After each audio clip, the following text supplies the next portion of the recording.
अब हमने ठानी है शिक्षा घर घर लानी है। मेरे प्यारे विद्यार्थियों, आपका बहुत बहुत स्वागत आपके charity channel career professor BR sir के साथ। आपको प्रणाम, नमस्कार, जय हिंद। आप सभी लोग दोनों हाथ जोड़ करके अपनी माँ के चरणों में प्रणाम करेंगे।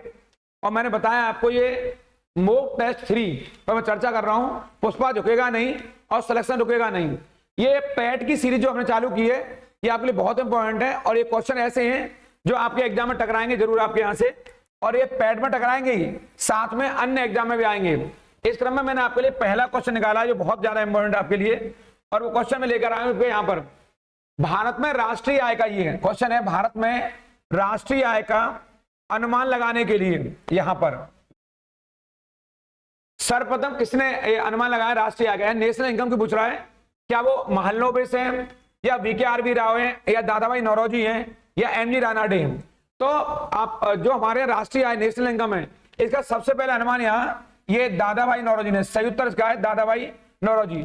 आप जानते हो दादाभाई नौरोजी को हमारे यहाँ पे grand old man of India क्या कहते हैं? Grand old man of India. इसको रटेंगे पहले तो आपके, grand old man of India भी कहते हैं आपको, यानी कि भारत का वयोवृद्ध नेता। इसको आपको रटना है यहाँ से।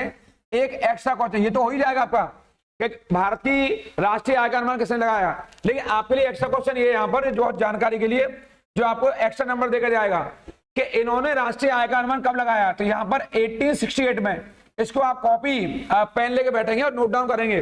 1868 में किताब है एक आप पे, ये पॉवर्टी या पॉवर्टी अन ब्रिटिश, पॉवर्टी यहां कर लेंगे इसको, पॉवर्टी एंड अन ब्रिटिश, ये किताब बड़ी महत्वपूर्ण है। Un British rule in India, ये इनकी पुस्तक है, पॉपुलर आपके। इस पुस्तक में इन्होंने पहली बार इस राष्ट्रीय आय के बारे में बताया और इन्होंने कहा भारत में जो राष्ट्रीय आय है वो कितनी है? 340 करोड़ रुपए। कितनी बताई इन्होंने? इन्होंने बताया 340 करोड़ रुपए। यहां लिख देता हूं आपके, यहां पर 340 करोड़ रुपए राष्ट्रीय आय की बताई इन्होंने आपके। और कहा भारत में जो राष्ट्रीय आय है वो कितनी है? 340 करोड़ रुपए ये बताया। और आपने बताया कि भारत में प्रति व्यक्ति आय यानी जो PCI है, जो पर कैपिटा इनकम है वो 20 रुपए है, ये बताया आपने यहां पर। ये बड़ा महत्वपूर्ण है। ये भारत में पहले व्यक्ति थे जिन्होंने कहा भारत में राष्ट्रीय आय कितनी है? 340 करोड़ रुपए, और भारत में प्रति व्यक्ति आय कितनी है? 20 रुपए। इसको आप रट लेंगे यहां से, ये बहुत बहुत महत्वपूर्ण है। ये बात कब हो रही है? ये बात हो रही है 1868 की यहां पर, इसको आप रटेंगे। और किताब का नाम है poverty and un British rule in India, बहुत महत्वपूर्ण पुस्तक है। और इन्हीं ने पहली बार भारत में धन के निष्कासन, कौन सा? धन के बहिर्गमन या निष्कासन, धन के बहिर्गमन का सिद्धांत दिया, जिसे ड्रेन ऑफ वेल्थ भी कहते हैं, ड्रेन ऑफ वेल्थ भी कहते हैं। यानी दादाभाई नौरोजी पहले व्यक्ति थे जिन्होंने कहा भारत में गरीबी का यदि कोई कारण है तो कौन है? वो अंग्रेज हैं। और इन्होंने कहा कैसे अंग्रेज भारत से धन को लेकर जा रहे हैं, इसको रट लेंगे आपके। इन पर मैं चर्चा करूंगा, PC महलनोबिस पर, इतिहास के पन्नों में रानाडे पर, ये सब बहुत महत्वपूर्ण है। फिलहाल दादाभाई नौरोजी ने पहली बार हमारे यहाँ पर राष्ट्रीय आय का अनुमान लगाया, ये आपके लिए बहुत इंपॉर्टेंट है। इस क्रम में मैंने आपके लिए दूसरा क्वेश्चन निकाला है, बड़ा महत्वपूर्ण है। प्रसिद्ध चिकित्सक जीवक, ये पूछ रहा है जीवक, यहां से जीवक ये किसके दरबार के थे? आपके जीवक के बारे में बात हो रही है, तो आप बताएं जो जीवक है क्या वो अशोक से जुड़ा हुआ है, क्या समुद्रगुप्त से जुड़े हुए हैं, क्या बिंबिसार से हैं या कृष्णदेव सराय से हैं? तो जीवक के बारे में, जीवक चूंकि बहुत बड़े वैद्य थे, कई बार तो जीवक की तुलना लोगों ने सुसैन वैद्य से कर दी आपके, जो कि आपके राम के जमाने में, रावण के जमाने में हो गए सुसैन वैद्य, जिन्होंने लक्ष्मण को संजीवनी बूटी जीवित किया, ऐसा लोग कहते हैं इनके बारे में।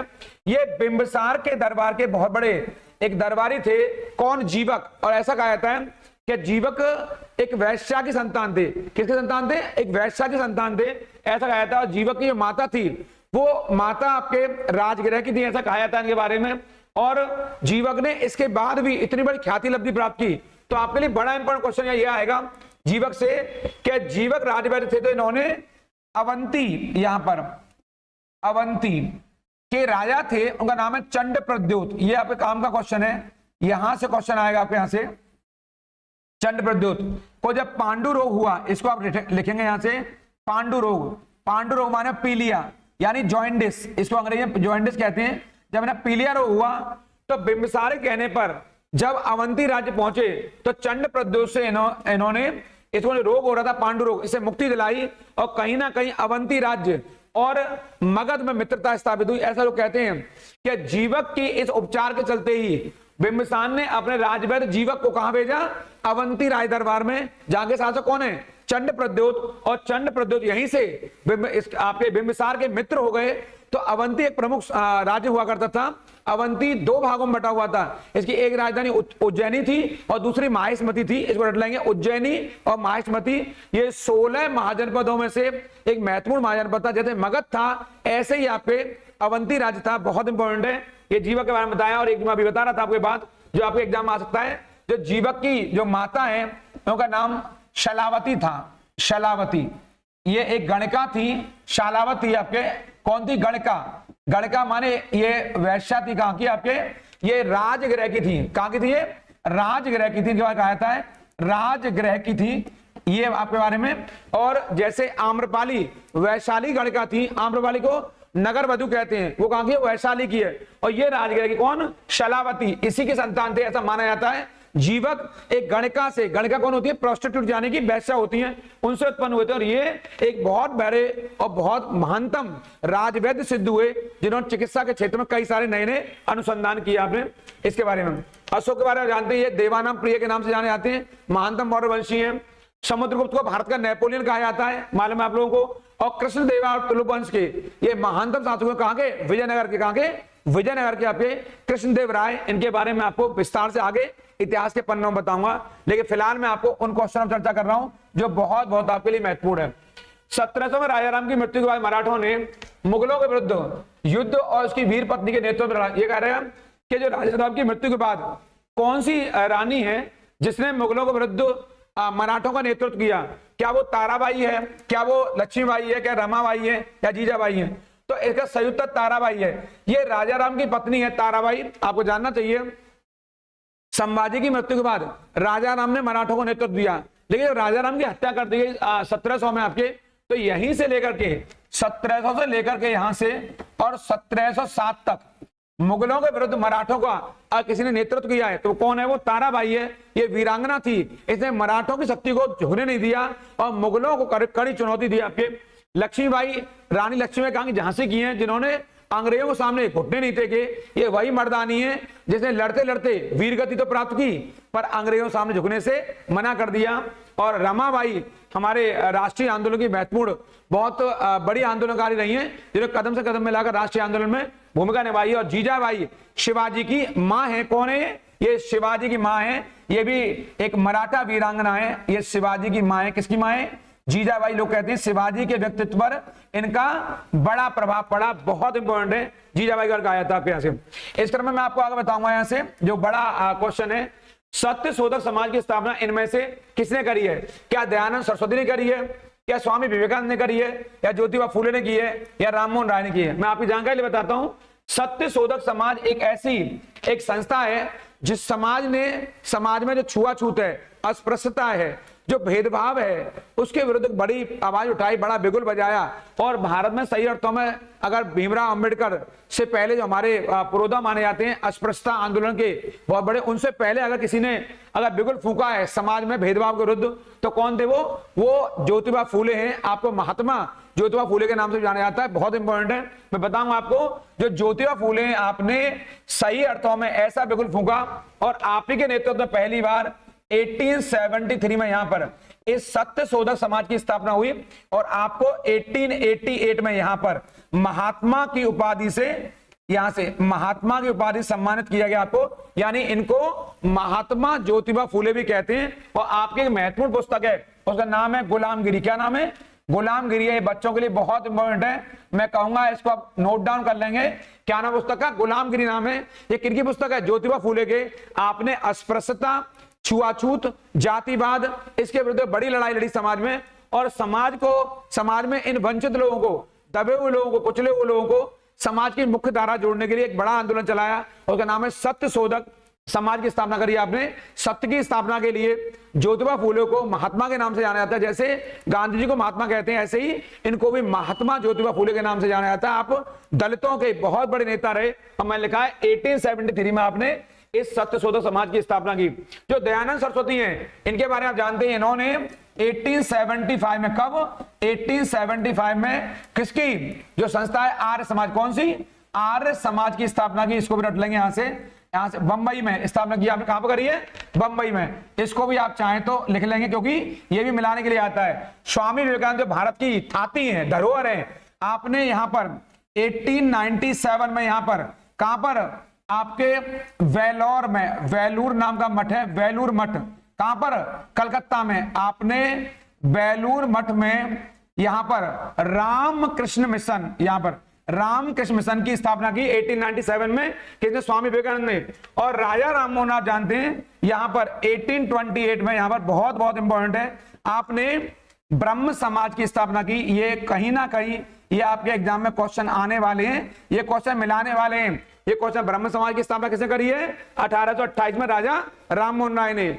आर्य समाज की स्वामी दयानंद सरस्वती ने। और रामकृष्ण मिशन की किसने करी है? आपके दिखाई दे रहा है आपको यहां से, ये करी है हमारे स्वामी विवेकानंद ने, जिन्होंने कहा उठो जागो और तब तक मत रुको जब तक आपको अपने लक्ष्य की प्राप्ति नहीं हो जाती है। आप रुकेंगे नहीं, थमेंगे नहीं। मैं महात्मा ज्योतिबा फूले बात कर रहा हूं, जिन्होंने भीमराव अंबेडकर जी से पहले कहीं ना कहीं दलितों के उत्थान की बात की, वंचितों के कल्याण की बात की। इनको आप रट लेंगे। आपके इस चैनल को लाइक शेयर करना बिल्कुल नहीं भूलेंगे और ज्यादा लोगों को इसको लाइक कराइए और सब्सक्राइब करना बिल्कुल नहीं भूलें, क्योंकि ये अगर ये बातें आपके, मैंने कहा शुरू में कहा है मैंने कि अब हमने ये ठानी है और शिक्षा घर घर लानी है। अगर वाकई में शिक्षा घर घर पहुंचाना चाहते हैं तो इस आंदोलन में आप सहभागी बनिए। मैं चाहता हूं कि शिक्षा हर घर तक, हर वंचित तक, हर दबे कुचले तक, हर समाज के ऐसे वर्ग तक जो शिक्षित नहीं है वहां तक पहुंचे शिक्षा आपके और उनका कल्याण हो जाए। इससे मैं आपको बताऊंगा यहां से इसका जो अगला क्वेश्चन मैं निकाला आपके लिए, बहुत जो ज्यादा इंपॉर्टेंट है आपके, ये वाला क्वेश्चन बुथुकम्मा और बुनालू। आप देख रहे होंगे ऐसे क्वेश्चन एग्जाम में हमारे बहुत आ रहे हैं, त्योहारों वाले। कह रहा है बुथुकम्मा बुनालू राज्य का कहां का त्योहार है? तो आप जानते होंगे बुथुकम्मा केरल का त्योहार नहीं है, आपके तेलंगाना का त्योहार ये नहीं है, तमिलनाडु का त्योहार यहाँ पर, ये तेलंगाना का त्योहार। कहां का त्योहार है? तेलंगाना का। कहां का है? ये तेलंगाना का त्योहार है, केरल का नहीं है, तमिलनाडु का नहीं है, कर्नाटक का नहीं है। बुथुकम्मा त्योहार एक ऐसा त्योहार है जिसे पुष्प त्योहार भी कहते हैं। क्या कहते हैं? पुष्प त्योहार भी कहते हैं। बहुत बहुत इंपॉर्टेंट है, यहां से इसे पुष्प त्योहार के भी तौर पर जाना जाता है। ये तेलंगाना का महत्वपूर्ण त्योहार है। और जो बुनालू त्योहार है ये भी तेलंगाना का त्योहार है, बुनालू। और ये अमूमन तौर पर जुलाई और अगस्त माह में होता है। और ये मूलतः तेलंगाना में कहां पर? हैदराबाद। यहां पर इसको लिखेंगे आप यहां से मेरे कहने से, हैदराबाद और सिकंदराबाद, ये दो शहर हैं। सिकंदराबाद यहां पे मूल रूप से होता है। इन दोनों शहरों को जुड़वा शहर भी कहते हैं। आप जानते होंगे दोनों को भारत में जुड़वा शहर के नाम से भी जाना जाता है। इन दोनों को, इसको आप याद कर लेंगे यहां से, किसको? हैदराबाद को और सिकंदराबाद को। यहीं पर मूलतः मनाया जाता है। और इस त्योहार को महाकाली की पूजा के तौर पर देखा जाता है। यानी कि जो बुनालू त्योहार है इसमें महाकाली की पूजा की जाती है। कहां पर? हैदराबाद में और मेनली सिकंदराबाद में। वैसे ये त्योहार पूरे तेलंगाना में मनाया जाता है, पर मेजरली कहां मनाया जाता है? आपके हैदराबाद और सिकंदराबाद में। और जो बुथुकम्मा त्योहार है ये भी तेलंगाना में, इसे पुष्प त्योहार के तौर पर भी जानते हैं। ये बड़ा महत्वपूर्ण है, जो जल, जीवन और मानव से जुड़ा हुआ है। इसको कर सकते हैं आप, जो आपका ये बुथुकम्मा त्योहार है, इसको ये जल, यहां से जल, जीवन और मानव से आपस में अंतर संबंध स्थापित करता है। इसको आप याद कर लेंगे यहां से, ये तीनों के मध्य में अंतर संबंध स्थापित करता है। कौन सा त्योहार का नाम है? बुथुकम्मा। और बुनालू का संबंध है महाकाली की पूजा से, जो मैंने बता दिया आपको यहां से। इस क्रम में मैं आपको एक बात और बताऊंगा, जो कर्नाटक का बड़ा त्योहार है जो हमारे एग्जाम में आ सकता है यहां से, वो त्योहार आप यहां लिख लेंगे। एक तो मैसूर दशहरा बड़ा प्रसिद्ध है। यहां पर आपने सुना होगा मैसूर का दशहरा विश्वविख्यात, दुनिया के लोग यहाँ बड़े पैमाने देखने आते हैं, आपके पूरे दुनिया देखने आती है। ऐसा दशहरा शायद दुनिया में कहीं नहीं होता है जैसा कर्नाटक में होता है। और ऐसा ही एक त्योहार और है उगादी नाम का, ये उगादी त्योहार है, ये भी आपके यहीं पर कर्नाटक में होता है। इसके बाद तमिलनाडु को बताऊंगा आपसे, यहां से तमिलनाडु के दो बड़े त्योहार हैं। एक का नाम है आपके पोंगल। कौन सा? ये पोंगल उत्सव है, जो बड़े पैमाने मनाया जाता है यहाँ पर। और दूसरा है जल्लीकट्टू। कौन सा? जल्लीकट्टू। ये बड़ा महत्वपूर्ण है, इसको लेकर अक्सर विवाद रहा है, जल्लीकट्टू को लेकर के। और केरल के दो बड़े त्योहार हैं, मैं बताऊंगा आपको। एक त्योहार यहाँ का है आपके, कौन सा? ओणम। कौन सा? ओणम त्योहार है, बहुत महत्वपूर्ण है। और दूसरा है विशु। कौन सा है? विशु त्योहार है, इन दोनों को रट लेंगे आप लोग मेरे कहने से, क्योंकि ये सारे कहीं ना कहीं वेरी मोस्ट है। कहां का है? केरल का। कहां का है? केरल का। और ये कहां का है आपके? ये तमिलनाडु का है। और ये कहां का है आपके? ये आपके कर्नाटक का। मैंने आपको बता दिया। तेलंगाना कौन सा है? बुथुकम्मा और बुनालू। मैंने आपको चारों के बारे में बता दिया है। इनको मेरे कहने से मैं लिख रहा हूं यहां पर, ये वेरी मोस्ट इंपॉर्टेंट को आप रख लेंगे यहां से, क्योंकि एग्जाम में आने वाले क्वेश्चन है। पोंगल अक्सर आता है। पोंगल कहां का है आपके? बता देंगे। ये कहां का पोंगल आपका? ये तमिलनाडु का त्योहार है, बताया मैंने आपको, यहाँ तमिलनाडु का। और जल्लीकट्टू कहां का है आपके? ये भी तमिलनाडु दोनों। और कर्नाटक कौन सा है? ये मैसूर दशहरा और ये उगादी दोनों। और केरल कौन सा? ओणम और विशु। ये बड़े त्योहार हैं, इनको आप देख लेंगे, ये बड़े वेरी मोस्ट इंपोर्टेंट हैं। अब मैं आपको लेके जाऊंगा आगे। ये निम्नलिखित में हिंदुस्तानी शास्त्रीय संगीत का प्रसिद्ध घराना, ये वाला कौन सा विकल्प सही नहीं है? मैंने पहले कहा, पहले क्वेश्चन के नेचर को देखेंगे, आखिर हमसे एग्जामिनर पूछ क्या रहा है, और एग्जामिनर की भाषा में ही हम उत्तर देंगे। आपके जैसी डिमांड है वैसी ही सप्लाई करेंगे। इसलिए मैं कहता रहा हूं, कौन सा विकल्प सही नहीं है? क्या पटियाली घराना है, क्या मेवाती है, क्या ग्वालियर घराना है, या रजवाड़ी घराना है? सही उत्तर इसका रजवाड़ी घराना, ये इसका सही उत्तर है। ये हिंदुस्तानी शास्त्रीय संगीत का घराना नहीं है। तो कौन सा है? पटियाली घराना है, मेवाती घराना है, ग्वालियर घराना, लेकिन रजवाड़ी घराना शास्त्रीय संगीत से जुड़ा हुआ नहीं है। ये बहुत महत्वपूर्ण से आप याद कर लेंगे यहां से। इस क्रम में आपका अगला क्वेश्चन पूछ रहा है आपसे, वो ये सार्वजनिक कंपनी बनने के लिए, ये कंपनी बनने के लिए भारत में पहला पोर्ट कौन सा बना? आप जानते होंगे, कांडला, मंगलौर, मरबा गांव या एनौर? इसका सही उत्तर एनौर है। एनौर, इसका सही उत्तर ये है। एनौर सही अर्थों में भारत का पहला कारपोरेट, पहला ये कारपोरेट पोर्ट है भारत का, ये वाला। तो आपके मन में क्वेश्चन आएगा कहां पड़ता है ये कहां पड़ता? तमिलनाडु। कहां पड़ता है? ये तमिलनाडु में पड़ता है। इसको आप रट लेंगे यहां से। ये तमिलनाडु में पड़ने वाला पोर्ट है। कौन सा? एनौर। ये भारत का पहला कारपोरेट पोर्ट है, कंप्यूटराइज पोर्ट है आपके, ये इंपॉर्टेंट है, इसे रट लेंगे। जो कांडला पोर्ट है ये कहां पड़ता है? ये गुजरात में पड़ता है। कहां पड़ता है? ये गुजरात में पड़ता है आपके। और जो मैंगलोर पोर्ट है ये कहां पड़ता है आपके? ये कर्नाटक में पड़ता है। और जो मरबोगाम पोर्ट है कहां पड़ता है आपके? ये गुआम पड़ता है। कहां पड़ता है? गुआम पड़ता है। ये सारे के सारे कैसे पोर्ट हैं? कैसे बंदरगाह हैं? कैसे सी पोर्ट हैं? ये सारे राष्ट्रीय बंदरगाह हैं। ये वेरी मोस्ट इंपॉर्टेंट है। इसमें महत्वपूर्ण बात यह है, एनौर तमिलनाडु में है, कांडला गुजरात में है, मैंगलोर कर्नाटक में, मरबगांव गोवा में। इन्हें आप याद कर लेंगे। लेकिन सार्वजनिक कंपनी बनने के लिए भारत का पहला पोर्ट कौन सा? क्या बताएंगे? वो एनौर है। ये बड़ा महत्वपूर्ण है। इसके ये भारत का पहला कारपोरेट पोर्ट भी है, यानी निगम पोर्ट भी है। इसको आप अंडरलाइन करेंगे यहां से और लिख भी लेंगे इसको। ये बड़ा आपके लिए महत्वपूर्ण क्वेश्चन है। इनमें से कौन जनसंख्या की पठार अवस्था को दर्शाता है? पठारी अवस्था को। इसका सही उत्तर है जन्म दर तथा मृत्यु दर बराबर हो। तो ये वाला, जब जन्म दर तथा मृत्यु दर बराबर हो तो किसे दर्शाता? पठारी अवस्था दर्शाता। आपके पठारी अवस्था एक विशेष अवस्था होती है। ये अवस्था होती है पठारी अवस्था आपके, यानी जन्म दर और मृत्यु दर जब होती है तो उसे कहते हैं, जब बराबर स्थिति में होती है तो क्या बोलते हैं? उसको पठारी अवस्था बोलते हैं। आप जानते होंगे, जिन क्षेत्रों में जन्म दर ज्यादा होती है और मृत्यु दर कम होती है तो वहां भी समस्या उत्पन्न होती है, और जब मृत्यु दर ज्यादा होती है और जन्म दर कम होती है तो वहां भी समस्या उत्पन्न होती है। जन्म दर और मृत्यु दर जब बराबर होती है उस अवस्था को हमारे यहाँ पठारी अवस्था कहते हैं। जब मैं ज्योग्राफी पन्नों पे आऊंगा तो आपको विस्तार से इसके बाद समझाऊंगा। एक स्पेशल एक पार्ट लेकर आ रहा हूं आपके लिए, जो मैंने पैट के लिए क्रैश कोर्स का लेक्चर शुरू करने वाला हूं आपके लिए मंडे से। वो मैं 40 क्लास कराऊंगा आपको, यानी आपके पेपर से पहले तक 40 दिनों में पैट के सारे लेक्चर लूंगा मैं आपके। वो क्रैश कोर्स होगा और उनसे बाहर को क्वेश्चन नहीं आएगा, वो मेरे लेक्चर होंगे। यानी क्वेश्चन सीरीज तो चली रही है आपकी।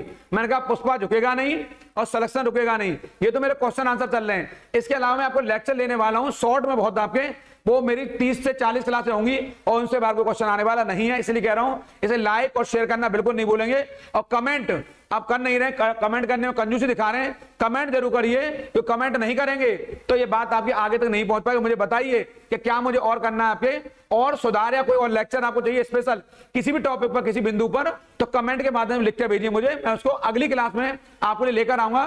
कोई भी टॉपिक, कई बच्चों ने मुझसे कहा है नई पार्लियामेंट पर टॉपिक मैं बनाने वाला हूं, बना दिया है मैंने आपके लिए। शायद एक आध दिन पार्लियामेंट बोलने वाला हूं मैं आपके। और इसके अलावा जो आपका अन्य टॉपिक में बहुत सारे, जैसे हमारे यहाँ जो जीडीपी है, जीएनपी है, इन पर चर्चा करने वाला हूं। इसके अलावा हमारे यहाँ जो अभी हाल के दिनों में चर्चित बिंदु रहे, अभी हाल में G20 का जो उद्देश्य रहा है, क्या क्यों बैठक में क्या निकला, क्या हल निकला, क्या निष्कर्ष निकला, कैसे G20 हो गया, उस पर मैं चर्चा करूंगा आप लोगों से। इसका जो अगला क्वेश्चन मैं आपके लिए लाया हूं वो क्वेश्चन ये है, इनमें से किस देश में कालाहारी मरुस्थल, ये पूछ रहा है, जो कालाहारी डेजर्ट है वो कहां स्थित है? तो भारत में तो है नहीं, पाकिस्तान में नहीं, क्योंकि दोनों में कौन सा पड़ता है, थार मरुस्थल, इसको रट लेंगे, दोनों में कौन सा, थार मरुस्थल है। और बोत्सवाना केन्या में है नहीं ये, तो बोत्सवाना में ये स्थित है। यहाँ पर बोत्सवाना क्षेत्र कहां पर है, ये बोत्सवाना नाम का क्षेत्र है, इसको आप देख लेंगे, बोत्सवाना नाम का क्षेत्र है ये वाला। तो इस बोत्सवाना में ये स्थित है। और जो कालाहारी मरुस्थल है ये 3 क्षेत्रों में, बोत्सवाना, नामीबिया ये रहा, और ये दक्षिण अफ्रीका, यानी 3 देशों के मध्य फैला हुआ है।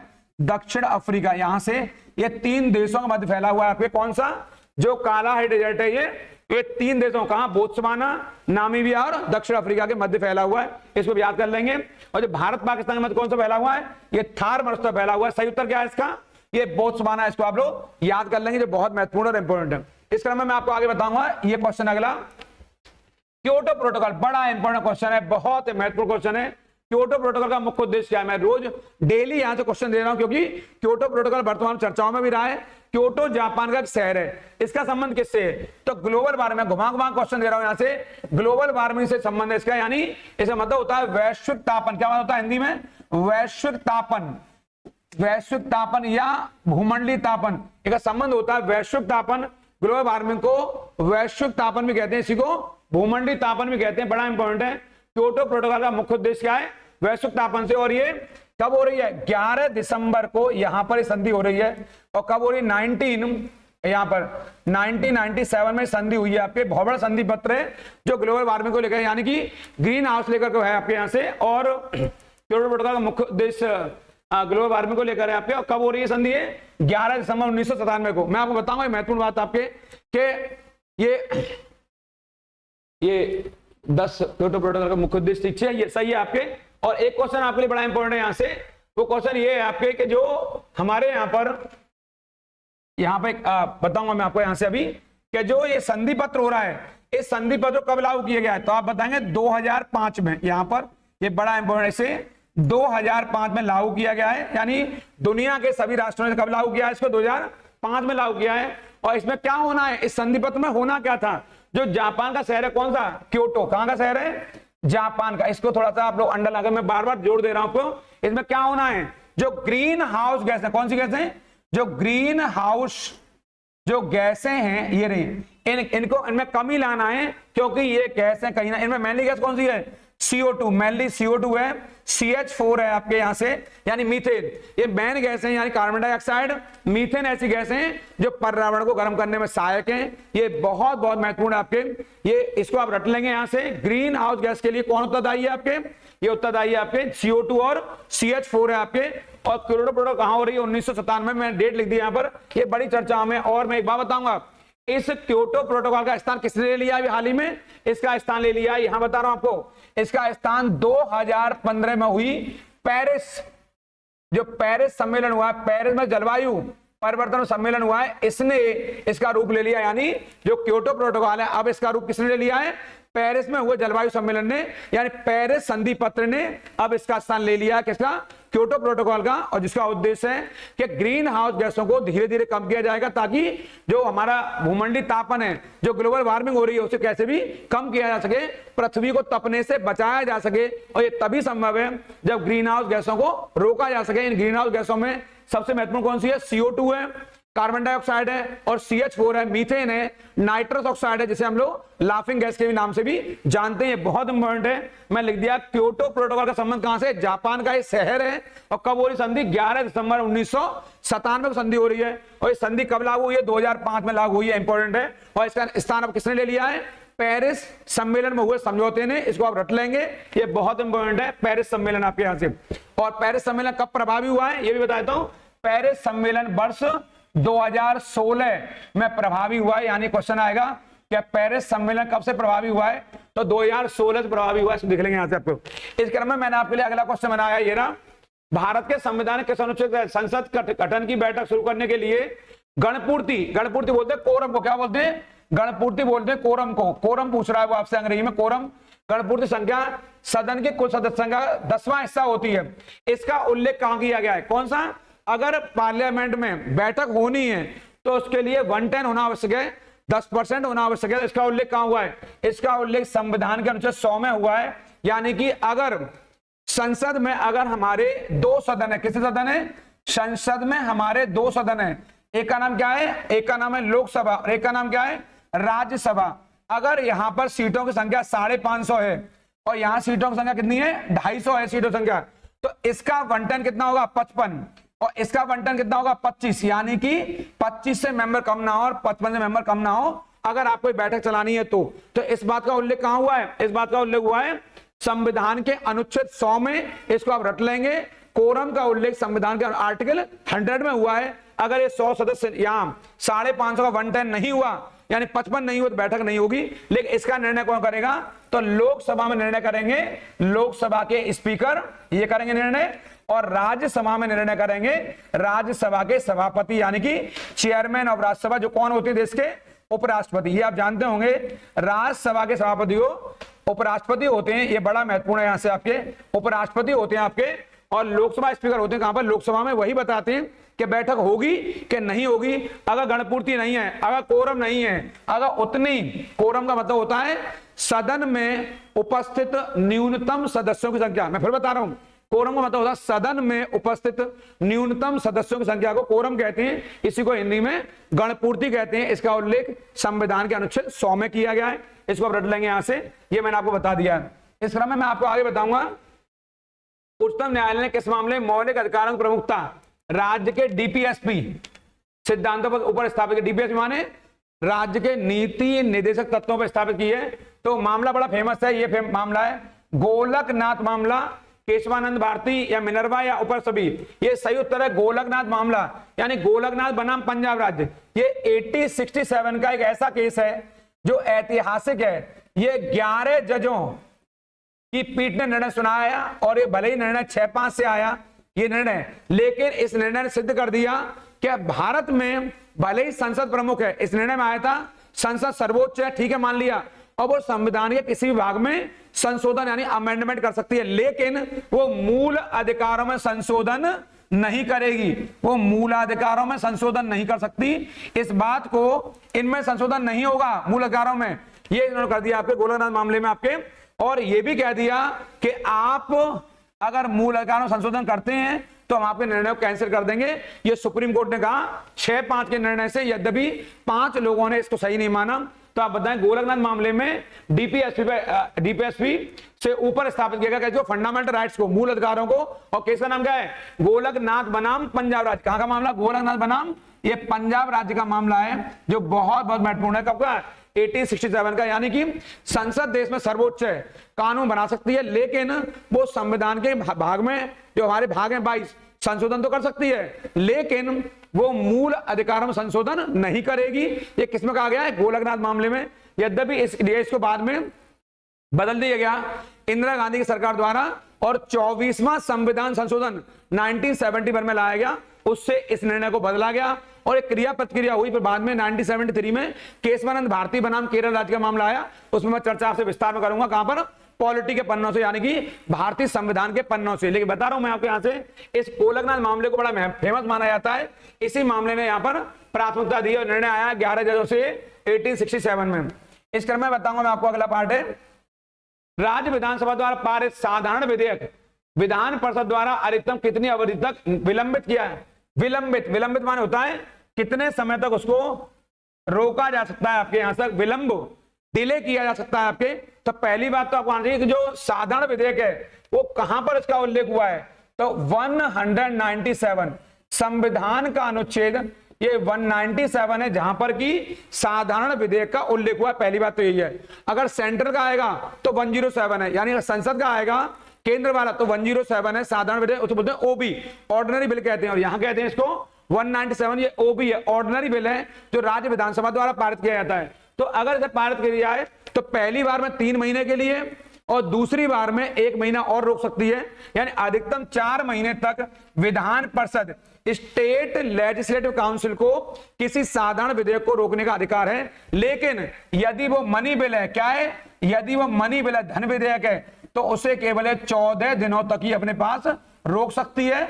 अगर 14 दिनों से अधिक किया तो पहले स्वरूप में पास मान लिया जाएगा, यानी धन विधेयक को, मनी बिल को केवल 14 दिन के लिए, और साधारण विधेयक को कहां पर अधिकतम 4 महीने, पहली बार में 3 महीने के लिए, और पुनर्विचार के बाद दोबारा 1 महीने को, और यानी हम कहते हैं इसको 3+1, क्या कहते हैं 3+1 बराबर 4 महीने, यानी 4 मंथ तक विधान परिषद विधानसभा द्वारा पारित विधेयक को अपने पास रोक सकती है। किसी बिल को, साधारण विधेयक का उल्लेख 197 में हुआ है, बता दिया मैंने, और जो संसद का है उसका उल्लेख हुआ है 107 में, 107 में उल्लेख हुआ है। बहुत इंपॉर्टेंट है आपके विधान, यहां पर विधान परिषद इसको अधिकतम रोक सकती है 4 माह तक। अब मैं आगे बताऊंगा आप लोगों यहां से, ये राजस्व व्यय तथा राजस्व का अंतर क्या होता है, या रेवेन्यू, ये एक्सपेंडिचर और रेवेन्यू इनकम का हमें मालूम है आपके, क्या वो राजस्व है, कुल व्यय है, राजस्व घाटा है, या कुल राजस्व है, वो रेवेन्यू डेफिसिट है। क्या है वो रेवेन्यू डेफिसिट है, यानी कि हमारे पास आय कितनी हो रही है, राजस्व व्यय माइनस राजस्व आय, दो होते हैं, एक राजस्व घाटा होता है, एक राजकोषीय घाटा होता है। कुल आय हमारे पास जितनी हो रही है, अगर आय कम है और व्यय ज्यादा हो रहा है तो कहते हैं रेवेन्यू डेफिसिट। तो वही कह रहा है आय और व्यय का अंतर क्या कहलाता है, तो आप बताएंगे राजस्व घाटा कहलाता है। और आपको मालूम होगी वर्ष 2003 में, ये वर्ष 2003 में एक FRBM नाम का, FRBMA नाम का एक्ट आया, fiscal responsibility budget management act, fiscal responsibility budget management act. इसका मतलब होता है राजकोषीय उत्तरदायित्व बजट प्रबंधन अधिनियम। एक कानून बना आपके यहां से, और इस कानून के द्वारा कहा गया पहली बार कि जो राजस्व घाटा है, ये रेवेन्यू डेफिसिट को कितना किया जाएगा, 0% किया जाएगा रेवेन्यू को, और जो फिजिकल डेफिसिट है उसे घटाकर 3% कर दिया जाएगा। इसे आपके कहा गया ये रेवेन्यू डेफिसिट कितना हो जाएगा, 0% कर दिया जाएगा, और जो फिजिकल डेफिसिट है उसे कितना किया जाएगा आपके 3%। यद्यपि ऐसा हो नहीं पाया, लक्ष्य बनाया गया इसका बहुत जल्दी से कर दिया जाएगा, ऐसा हुआ नहीं। ऐसा लक्ष्य था आपके FRBMA कानून के द्वारा, और इसको 2004 से प्रभावी किया गया, वर्ष 2004 से, पर ऐसा हो नहीं पाया। ना तो राजस्व घाटा कम हुआ और ना राजकोषीय घाटा कम हुआ, ना वो 0% हो पाया, कौन सा राजस्व घाटा, और ना राजकोषीय घाटा 3% हो पाया। Fiscal responsibility budget management act, ये बहुत महत्वपूर्ण है, इसको आप रट लेंगे, इसको बहुत महत्वपूर्ण माना जाता है हमारे यहाँ पर। मोटर कारों की हेडलाइट की चौंध को हटाने के लिए किसका प्रयोग किया जाता है, फिल्टर परतों का, फिल्टर प्रयुक्त किए गए, या पेलोराइड का, या कांच के प्रिज्म का। तो हेडलाइट की चौंध को, जो चकाचौंध होती है, उसमें पेलोराइड का प्रयोग किया जाता है। आपको जानना चाहिए ये पेलोराइड इसलिए महत्वपूर्ण होते हैं क्योंकि ये पेलोराइड क्या करते हैं, ये पेलोराइड से प्रकाश गुजरता है, वो ध्रुवण उत्पन्न नहीं करता, अर्थात प्रकाश को वो एक स्थान पर नहीं आने देता है, वो ध्रुवण उत्पन्न नहीं करता है। जो प्रकाश गुजरता है उसमें ध्रुवण नहीं होता है, इसलिए ये पेलोराइड का प्रयोग किया है ताकि वो प्रकाश फैले नहीं और वो चकाचौंध ना करे। अगर प्रकाश एक सीधी रेखा में आएगा तो वो सीधा पड़ेगा और आदमी क्या कर देगा, चकाचौंध कर देगा, इसलिए उसको फैला के लाया जाता है और वो ध्रुवण उत्पन्न नहीं करता, इसलिए इसमें पेलोराइड का प्रयोग किया जाता है, इसलिए इंपॉर्टेंट है। आप यहां से आप अगले क्वेश्चन में देखेंगे आप लोग, यहां से अगला क्वेश्चन है प्राकृतिक मोती में 80%, ये बड़ा महत्वपूर्ण है। जो नेचुरल मोती होता है उसमें क्या वो कैल्शियम कार्बोनेट है, या वो सिलिका है, या सोडियम कार्बोनेट है, या वो क्वार्ट्ज है, क्वार्ट्ज। तो सही उत्तर इसका कैल्शियम कार्बोनेट है। आपके यहां से इसको कर लेंगे। आप जानते होंगे कैल्शियम कार्बोनेट को रासायनिक तौर पर CaCO3 क्या कहते हैं, CaCO3 कहते हैं आपके। और जो स्नेल होता है, जो घोंगा होता है, कौन होता है, जो घोंगा होता है, घोंगा क्या बोलते हैं इसको, स्नेल बोलते हैं, स्नेल। मैं लिख दिया यहाँ पर अंग्रेजी में। घोंगा में ही मोती का निर्माण होता है आपके, और जो घोंगा होता है उससे जो रवादार जो चिकना पदार्थ निकलता है उसी से घोंगा का निर्माण होता है, उसी में, और फिर उसी क्या बन जाता है, मोती बन जाता है, और उसी क्या बनता है, सीपी बन जाती है आपके, और वो बहुत महत्वपूर्ण होती है। तो सीपी इसी का रूप होता है यहीं से, और कहाँ बनता है, वो घोंगा से बनता है। बहुत बहुत वेरी मोस्ट है। और अगर वो कैल्शियम कार्बोनेट का रूप है, ये बहुत बहुत वेरी मोस्ट है। यहां से इसको आप रट लेंगे आपके। ये समुद्र में पाया जाता है और इससे मोती मिलते हैं। मोती बहुत बिरले होते हैं और मोतियों को मिलना इतना संभव नहीं होता है। ऐसा माना जाता है कि असली जो मोती होते हैं बड़े बेशकीमती होते हैं, जिनकी कोई कीमत नहीं होती है। अगला क्वेश्चन मैंने आपके लिए निकाला है यहां से, बड़ा महत्वपूर्ण है। वो नीचे दी गई मानव अंगों में कौन सा क्षति के बाद भी दोबारा विकसित हो जाए, क्या वो फेफड़ा है, क्या यकृत जिगर है, क्या पित्ताशय है, या गुर्दा है। वो एक ही अंग है इनमें से, यहां से यकृत या जिगर, ये वाला, इसे हम लोग लीवर भी कहते हैं। क्या कहते हैं, लीवर भी कहते हैं। आप लोग जानते होंगे लीवर ऐसा हमारे अंग होता है जो कई बार क्षतिग्रस्त होता है, क्योंकि लीवर केवल ये कहां, केवल कशेरुक जीवों में ही वर्टिब्रल, कौन से वर्टिब्रल बोलते हैं, यानी कि जिनमें रीढ़ की हड्डी पाई जाती है उन्हीं में लीवर पाया जाता है, इनमें रीढ़ की हड्डी नहीं होती है, उनमें ये नहीं पाया जाता है। और मानव शरीर की सबसे लंबी ग्रंथि क्या है, ये मानव शरीर की सबसे लंबी ग्रंथि है, जो कि ग्रंथि है, यहां पर कर दिया मैंने, ग्रंथि है। और इसी में पित्त रस का, किसका, पित्त रस का निर्माण होता है, और इसका वजन लगभग 1500 ग्राम होता है। कितना होता है, लगभग 1500 ग्राम इसका वजन होता है, किसका, लीवर का। अगर हमारा लीवर खराब हो जाए, लीवर डैमेज हो जाए, तो आपको जानना चाहिए उससे जॉइंटिस यानी कि पीलिया रोग होता है। कौन सा रोग होता है, पीलिया रोग होता है, जो कि एक वायरस से होने वाला रोग है। पीलिया रोग बोलते हैं, पांडु रोग बोलते हैं, जो कि लीवर रोग के नाम से जाना जाता है। पीलिया रोग कह लो, यकृत रोग कह लो, जॉइंटिस कह लो, एक ही बात है, ये वायरस से होने वाला रोग है, इसे रट लेंगे। ये ऐसा एक अंग है जो कि क्षतिग्रस्त होने के बाद दोबारा भी निर्मित हो जाता है, और ये केवल कशेरुक यानी जिनमें रीढ़ की हड्डी होती है उन्हीं जीवों के अंदर पाया जाता है, ये दोबारा भी बन जाता है, और ये शरीर की सबसे लंबी ग्रंथि होती है, ग्लैंड होता है।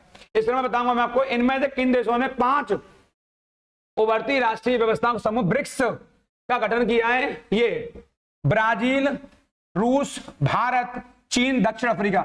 एक सही उत्तर आपका ए ही है यहां से, यानी कि ब्रिक्स।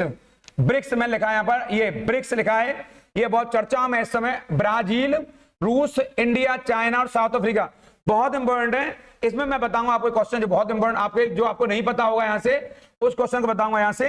ये पहली बार वर्ष 2001 में, यहां से बताऊंगा आपको, जिम ओ नील, कौन, जिम ओ नील, ये ब्रिटिश अर्थशास्त्री हैं, इन्होंने सबसे पहले कहा विश्व की 4 उभरती हुई अर्थव्यवस्थाओं के बारे में कहा, ये कहा ब्रिक के तौर पर बढ़ सकती है। इन्होंने पहली बार ब्रिक नाम दिया, पहली बार आपके ब्रिक नाम दिया किसने, जिम ओ नील ने, जो ब्रिटेन के अर्थशास्त्री हैं।